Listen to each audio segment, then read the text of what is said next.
G'day and welcome to the second episode in our rebooted series, Motley Fool's Stocks in Focus, coming to you on both our YouTube channel and the Motley Fool Money podcast. This is one episode we do where we do both video and audio. So we'll try and manage to keep, I say me, I'm the one who makes the mistakes. I'll try and keep this one pretty good, but we're doing both video and audio. What are we doing Stocks in Focus for? This is a chance for a few things. Firstly, there's a lot of companies that we cover as recommendations at the Motley Fool. They're largely for members, though once a month we do release a stock of the month on YouTube. You can find that on our YouTube channel. But also, there's a lot of companies we don't cover as recommendations, but we have views on, and most importantly, you, our viewers and listeners, want to know our views on. And so if we basically not covering anywhere else, we thought we'd cover it here. It's a chance for us to pick some of the biggest, the best known, the widest held. We take a pretty big net here at the Motley Fool when it comes to Stocks in Focus, the stuff we figure people want to hear and see about. And that's exactly what this is. We tell you about the company. We tell you what some of the positives of investment might be in the company. We tell you about some of the negatives, some of the drawbacks, some of the potential risks. And then I ask our analysts, I put them on the spot and say, hey, do you reckon they're going to beat the market or not? Now, importantly, a couple of things. Firstly, this is not a formal recommendation in any way, shape or form by me, by the Motley Fool, or by the person I'm speaking with. We're literally picking the company and asking the guys to give us a rough view, right? This is not a research recommendation. Secondly, it's a point in time. We're recording this one in early April 2025. Now, the internet is forever. So if you're watching this in 2085, welcome back. I'm probably long dead, but thanks for tuning in. But also, anything can change between now and whenever you are watching this, right? We have a view at a point in time. The company is in specific circumstance at a point in time. These things can always change. So keep that in mind. Lastly, this is the boilerplate, but I have to tell you, this is general advice only. If you're watching this, it's your job, not ours, to tell you whether it suits your personal circumstances. We give general financial advice. Personal financial advice is done one-to-one by a financial planner. That's a whole different thing. So we'll say, hey, we think this about the company we're covering. You've got to work out, okay, I hear it. Firstly, do my own research. Secondly, do I think it suits my circumstances, right? For my goals and objectives, my risk tolerance, my income needs, all those things. That's up to you, our viewer and listener, not for us to decide for you. So that's a lot, but let's get that out of the way because that's the boring bit. The most interesting bit is I get to introduce Motley Fool lead advisor of Motley Fool Extreme Opportunities and long-time Fool now, Benny O. Benny, g'day. G'day, Scott. How you doing today? Mate, I'm very well. Thank you for joining me. It's your first go back after a long hiatus, but you did cover some companies for us last time around in this format as well as the other formats as well. So firstly, thank you for making the time and welcome back. Mate, this is one of the biggest, most widely held companies on the ASX, and it's one that we're talking about at a really fascinating time in Australia's economic history. The company, of course, is National Australia Bank, or NAB as they prefer to be known. The stock code, of course, is NAB on the ASX. Mate, let's start with NAB. Now, people think they know NAB, and I'm sure they do. But give us the rundown. What is NAB? What does it do? How big is it? Tell us all the things we need to know about the business itself before we get into the investment case. Yeah, of course. So most people know National Australia Bank, NAB, is one of the big four banks in Australia. They typically provide financial products and services like loans, deposits, transaction accounts. But it's best known as Australia's #1 business bank, in which it actually holds a market-leading position in business lending and has a deep footprint in SME, which is small, medium enterprises. But it also has commercial clients as well. But NAB also has, similar to the other banks, a retail and personal banking arm.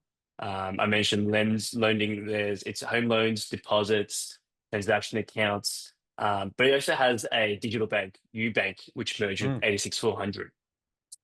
In addition, it has corporate institutional banking. This includes debt capital markets, markets and trading, treasury functions, but it also owns the Bank of New Zealand, which is one of New Zealand's top banks. Typically, NAB earns most of its income through net interest income, and that's the difference between lending money at higher rates rather than compared to when it pays on deposits. So that's one of the fees. That's majority of the fees.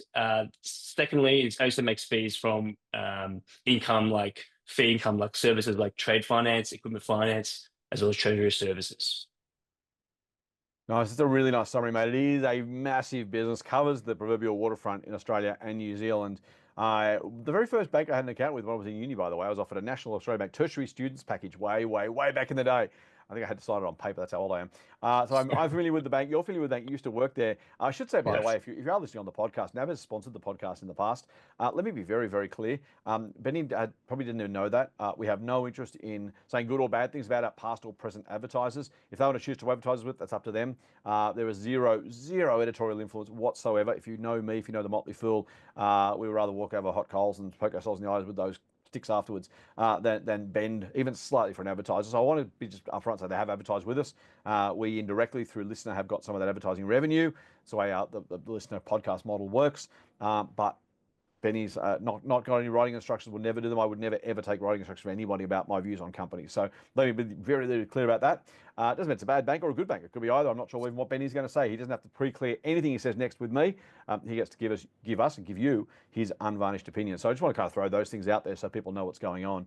Mate, in that vein then, because I want to get it out earlier, let's get into the investment potential for NAB. I'm going to ask you to give us the pros and the cons, to look at the positives and the negatives. I will ask you to give us a bet at the end as to what you reckon is going to happen next over the long term. But give us the pros. Why would someone consider investing in NAB if they were watching this or listening to this right now? I think firstly, it's probably that NAB's got a dominant business lending franchise. And what I mean by that, it's leading in business lending. So it's got 20% market share in business lending, and it's got around 30% in the SME market. I think these business customer relationships, they tend to be stickier. They have higher margins than retail banking does, particularly mortgages. And they actually take years for competitors to replicate this type of model. And with the RBA's kind of easing cycle, I think NAB's earnings are probably less likely to be sensitive to the rate cuts, given this great exposure to business lending. That's particularly when compared to the other banks. And the other banks are more retail focused, particularly like CBAs and the Westpacs. And they've got exposure to highly commoditized and competitive mortgages. And I think they will probably experience small margin pressures when rates fall. Secondly, NAB's got a sound capital position. The common equity tier 1 ratio, which they call CET1 ratio, that's the amount of capital the bank needs to hold against its assets. And that's sitting around 11.6%, which is comfortably above the APRA's unquestionably strong benchmark around 10.25%. So I think that provides some buffer to absorb potential credit losses, buffer against economic shocks. But it's worth noting that this ratio has declined recently, and it is only slightly above NAB's own internal target of around 11 to 11.5%. So it does raise some concerns and questions about growing dividends or future buybacks, and that has helped improve return on equity for shareholders previously. But overall, I think that being said, NAB's balance sheet remains strong. Its liquidity and funding metrics, they're all in healthy levels that are above the regulatory minimums. I think the third point I want to make is that NAB's got a solid dividend history as well as a profile. Currently trades or offers a just above 5% fully franked dividend yield. And when you include franking credits, it equates to around 7% grossed up yield. And typically the bank targets around 65 to 75% payout ratio. So come to me suggests that dividends are going to be well supported by earnings. That's assuming profitability holds steady. So if there's any income focused investors, I think that are kind of seeking that reliable, steady, tax effective income, NAB could be a potential compelling option. But I think it's worth noting as well that that's under the assumption that dividends are going to remain sustainable. Nice, mate. That's a really nice summary. I think that's the bank's 101, right? You want a strong bank, you want a bank that's paying good income, you want a bank with a reasonably defensive or at least relatively defensive loan profile relative to the others. And no surprise, CBA's done really, really well relative to the other banks, as home loans have been the shooting star, the number one with the bullet for lending. If and when that turns around, and as you say, if there is pressure from falling rates, the business banking experts are probably the ones who are going to do better than the others. Fascinating to me too, mate, just in passing, that Westpac have started a campaign offering, I think it's free legal advice or free legal access to legal advice anyway, for business banking customers, trying to find a way to lure some of those customers off NAB, I presume, like you, seeing an opportunity or maybe even a risk for their residential loan business, and maybe they want to try and rebalance their portfolios a little bit. So that's the positive stuff. Let's go to the negatives. Let's try and paint. And I should say, by the way, at the Motley Fool, we don't try and ever be balanced. And that sounds weird. We try and be fair, we try and be honest, we try and be upfront, we try and give you all the details, good and bad. But we don't try and do 50-50 ever, because sometimes we really like, if we recommend something, we're not trying to be balanced, we're saying we like this, you should buy it, but here's some risks. So whenever you see us talk about these things, we're not trying to do 50-50. Don't say we did more of this and less of that. Sometimes we'll think the risks are big, sometimes the risks are small. I don't know, again, what Benny's going to say, but just to point that out, we're not trying to be balanced. We're not trying to do a 50-50, equal time to the flat earthers as well as the round earthers. We're trying to say, here's our view.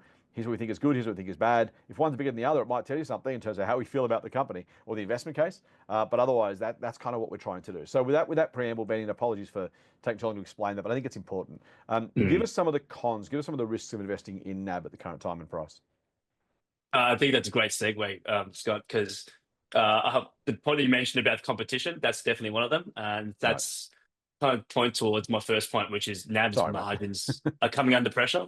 No, it's great. It's great because what I'm going to talk about is the NIM, which is the net interest margin. And that's the core measure of bank profitability. And that's coming pressure from all the banks, but in particular from three fronts. Firstly, you mentioned competition. NAB's facing increasing competition, particularly in its core business lending space. And that's coming from one, you mentioned Westpac, secondly, CBA. And both of them are expanding heavily into this sector. And they're quite vocal about it. And what we've been seeing is that they've taken a lot of market share away from NAB. So while NAB's business loan grew by 7% in December, CBA exceeded that with around 11% increase. And that's outpacing the kind of market growth around 9%. And maybe some context about market share. NAB was around just slightly under 22% for business banking market share. It's gone down to around 21%, while you got CBA jumping up to 18.8, and you got Westpac jumping to around 16. So they obviously try to take share away from NAB because they understand the kind of stickier nature of the customer set for the business banking sector. I think the second front is that there's been higher funding costs that's putting pressure on margins. And during COVID, all the banks, including NAB, they had cheap RBA funding. That's coming from the term funding facility. But that's now rolled off back in June last year. And so all the banks, including NAB, has had to replace it with more expensive wholesale and deposit funding. And that's kind of pushed up funding costs and put pressure on margins. In addition to that, customers are also looking for deposits to switch into that are yielding higher returns or higher rates. And so that's obviously impacting margins because banks would have to offer up better rates to keep or to maintain those customer sets. I think the last front that I want to bring up is that there's been aggressive mortgage repricing. And so the home loan market is highly competitive. But what NAB's been trying to do is they're trying to be selective in competing for volume. Secondly, NAB's got higher credit risks from the SME exposure. NAB lends more to small and medium businesses than any other banks, and that makes them more exposed to the economy slowing down. So these businesses are definitely feeling the pinch from rising costs, weaker demand, and it's particularly impacting sectors like construction, manufacturing, supply chains, and farming. And as a result, I think more customers are falling behind on their repayments, particularly for the loans. So I think this is something to keep an eye on, but you're kind of seeing the narrative from NAB's recent trading update that its credit quality has diminished while the other banks' credit quality has actually improved. The third point is I want to make that NAB has got a lack of earnings growth, particularly over the last decade. It hasn't really grown earnings per share meaningfully. And most of the return has come from dividends or changes in earnings multiple. My general view is that NAB's earnings growth is expected to remain subdued. You're probably likely to see EPS only grow in the low single digits. And when you kind of adjust for inflation, real earnings growth is probably flat or potentially negative. And I think the last point I want to make is probably around valuation. Despite recent share price decline, NAB's valuation still doesn't appear undervalued, particularly from a headline level. But currently it trades on around 14 times earnings and around 1.7 times price to book. So I think while that's at its historical levels, it's above its peers, with the exception of CBA, who grows at a faster rate and is more profitable. But I think given NAB's kind of lower growth outlook, its current valuation doesn't screen overly attractive. Mate, that's a really great summary. So on one hand, we've got a bank that is strong, that is possibly going to benefit if there is a switch back to business lending, plenty of capital, plenty of money in the bank. On the other hand, you've got a business that maybe is going to struggle if the economy doesn't grow. Maybe there's an issue with its small business customers paying back, although maybe the lower rates help it. So it's a pretty, I'm going to say so far at least, finely balanced scenario. Even when you come to the valuation, you said, look, it's not obviously cheap, but where does that leave you, man? I'm not going to ask you for a formal recommendation. This is not what this series is about. But if I've asked you to bet, take a 5-year view. Do you reckon NAB's likely to beat the market, lag the market, kind of do roughly along with the market? What's your best guess? You touched on a lot of the good points already. Like it's got a strong SME and business banking Mm, franchise, sound balance sheet, reliable income. That's if the dividends are sustainable. And I think NAB is probably great for income focused investors yeah. that want exposure to the Australian business economy, but also for the yield that they get and Mm, the franking mm, credits. mm, However, NAB is a cyclical, mature business. So I think margins and earnings are expected to face some kind of downward pressure, particularly if we see a slowing economy. mm, And that's also driven by heightened competition. You've got high regulatory scrutiny, you've got persistent cost pressures, and that's all while operating in this kind of weaker environment with cost of living pressures, which the CEO keeps emphasizing. So mm. I think given those dynamics, I'm of the views that it's kind of difficult to see NAB being market beating, particularly over your time frame of 5 to 10 years. Mm. So that's my kind of final view. There you go. Very nice, Benny. Oh, with the down low on NAB, NAB is the code, obviously, both the company's name and its stock code on the ASX. We hope you enjoyed this Stocks in Focus. If you're listening on the podcast, do us a favor. Please hit the subscribe button if you're not already subscribed to the Motley Fool Money podcast feed. Leave a comment if you're liking what we're doing. We really appreciate it.